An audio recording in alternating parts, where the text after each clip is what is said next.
We're the only ones who actually have a dream, that shiny city on the hill. And how many people are trying to denigrate our country and say what a horrible place it is? What do they know? I mean, my wife and I have been to 68 different countries. We've lived overseas. And I can guarantee you that there is no place that compares with our country. It is the best place.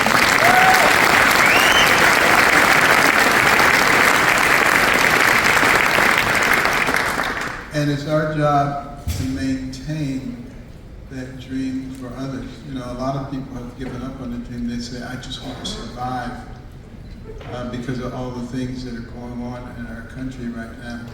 It's the same country, the same people, but we have had injected into our midst some who want to fundamentally change our country. And that is a big, big issue. But my American dream was to be a doctor. It was the only thing that interested me as a little kid. I loved anything that had to do with medicine. Dr. Kildare, Dr.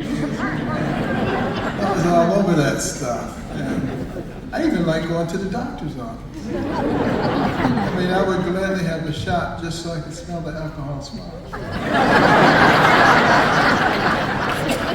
Well, maybe not a COVID shot.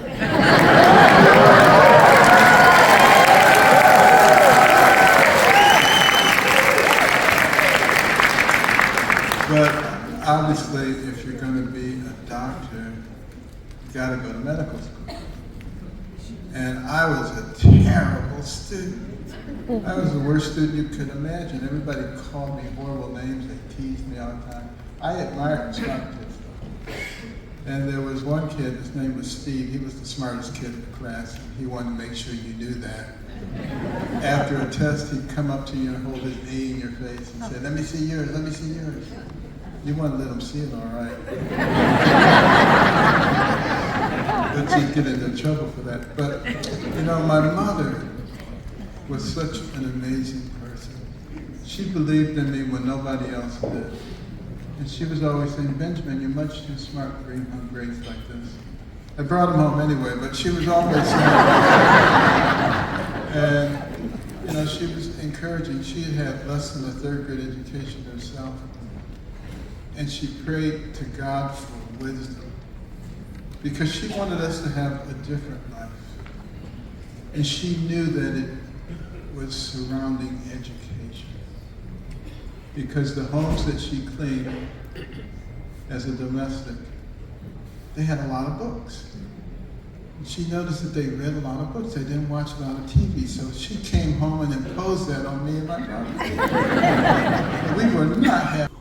That's the very reason that God gave children parents, to protect them.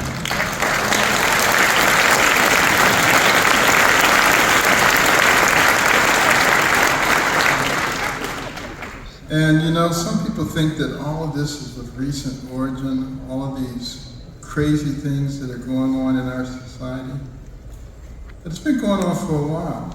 I want to read you something that comes from the Congressional Record.